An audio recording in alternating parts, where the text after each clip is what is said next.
Hello friends, my name is Perry and welcome to my YouTube channel. Friends, home child care pilot programme जो 2019 में शुरू हुआ था उस पर कुछ अपडेट आया, तो वो अपडेट मैं आज आपके साथ शेयर करूँगा।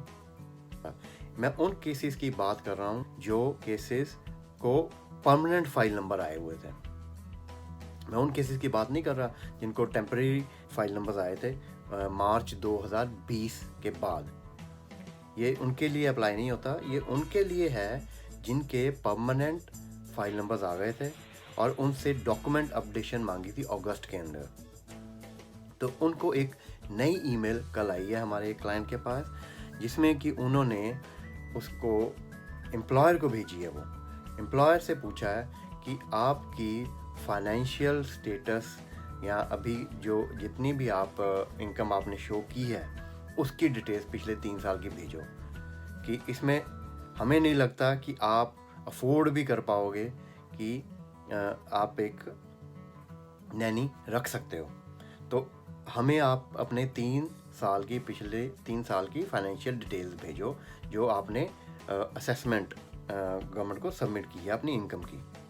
एक तो ये चीज़ मांगी है उन्होंने। दूसरी चीज़ उन्होंने मांगी है जो बहुत इम्पोर्टेंट है कि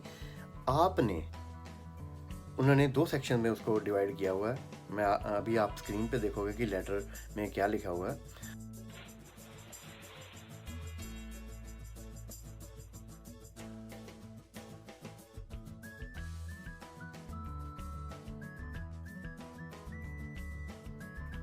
तो उन्होंने पहले कहा कि अगर आज तक आपने नैनी हायर नहीं की थी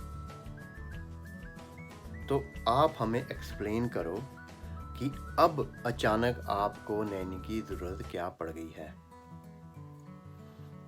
या अगर आपने नैनी हायर की हुई थी पहले तो अब दूसरी नैनी को आपने क्यों चूज़ किया है, तो वो पहली को क्यों हटाया है और दूसरी को क्यों चूज़ किया जो आप अब हायर करना चाहते हो।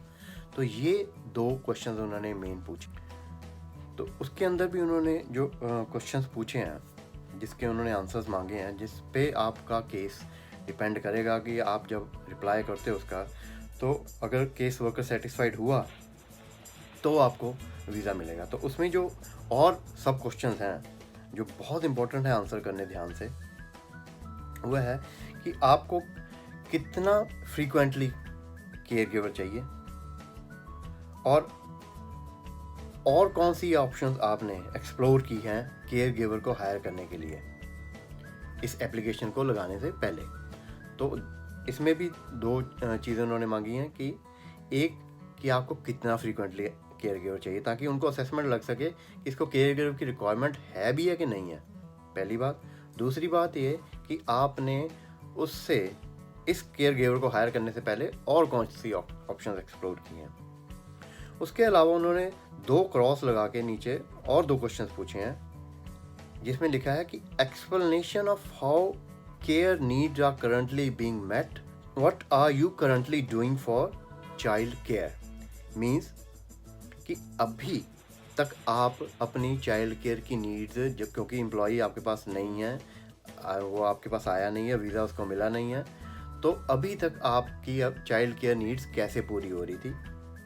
और दूसरा क्रॉस लगा के उन्होंने कुछ चीज़ें मांगी हैं जिसमें कि उन्होंने बच्चों का डेट ऑफ बर्थ सर्टिफिकेट मांगा है, और अगर कोई लेडी प्रेग्नेंट है जिन्होंने केयर गिवर एम्प्लॉयर जैसे और उनके कोई ड्यू डेट है तो डॉक्टर का उन्होंने साथ में नोट मांगा है। और उसके अलावा कि आप अपने बच्चों के बर्थ सर्टिफिकेट भेजो ताकि उनको ये पता चल जाए कि अब बच्चों की एज क्या है, क्योंकि कनाडा में केयर गिवर की एक बच्चे के लिए रिक्वायरमेंट एज जो है वो 18 साल तक है। तो ये कुछ अपडेट्स अभी आई हैं। 30th of September तक आप हमें इसके रिप्लाईज भेजो जिसमें कि आप अपनी इनकम असेसमेंट भेजो, और प्लस आप ये हमें प्रूव करो कि आपको सच में रिक्वायरमेंट है और अभी तक आपने कैसे उस रिक्वायरमेंट को पूरा किया है। तो अचानक अब आपको, अगर पहले नहीं रिक्वायरमेंट थी तो अब अचानक आपको क्या ज़रूरत पड़ गई है केयर गिवर को हायर करने की, और आपके बच्चों की एज कहीं 18 साल से ऊपर तो नहीं हो गई है कि आपको रिक्वायरमेंट ही नहीं बची तो हम आपका फ़ाइल रिफ्यूज़ करके भेज देंगे। तो ये चीज़ नया अपडेट है केयर गिवर प्रोग्राम में। तो अगर अगले अपडेट्स के लिए आप प्लीज़ हमारा चैनल देखते रहें। और आपको पसंद आई है तो लाइक करें, चैनल को सब्सक्राइब करें और बेल आइकॉन दबाएं, ताकि आपको फ्यूचर में हमारे सारे अपडेट्स की नोटिफिकेशन मिल जाए। Thanks for watching, bye.